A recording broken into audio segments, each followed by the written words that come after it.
1971-এর 25শে March রাতে বাংলাদেশ জুড়ে গণহত্যা চালিয়েছিল পাকিস্তানি সেনা। তবে তার আগে নির্দেশিকা জারি করে সমস্ত বিদেশি সংবাদ মাধ্যমের সাংবাদিকদের এই বাংলাদেশ ছেড়ে চলে যেতে বাধ্য করা হয়েছিল। শুধু থেকে গেছিলেন একজন, ওয়াশিংটন পোস্টের সাংবাদিক সাইমন ড্রিং। ঢাকা থেকে পাঠানো তার প্রতিবেদনেই সারা দুনিয়া জেনে গেছিল অপারেশন সার্চলাইটের কথা। জানা গেছিল ঢাকার পিলখানার থেকে পুলিশ লাইন বিভিন্ন জায়গায় ঢুকে নির্বিচারে গুলি চালিয়েছে ওই পাক সেনা। সব থেকে বড় আক্রমণটা হয়েছিল ঢাকা বিশ্ববিদ্যালয়। অধ্যাপক, ছাত্র সব মিলিয়ে এক রাতে কয়েক হাজার মানুষকে খুন করেছিল পাকিস্তান। কেন করেছিল জানেন? সমস্ত মেধা নষ্ট করে দেবে বলে ঠিক করেছিল তারা।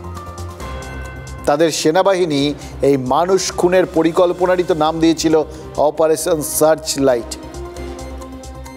বাংলাদেশে এখন ওই যুক্তিবাদী বা মুক্তমনাদের ঘোর দুর্দিন, এটা আপনারা জানেন, প্রত্যেক দিন টের পাচ্ছেন।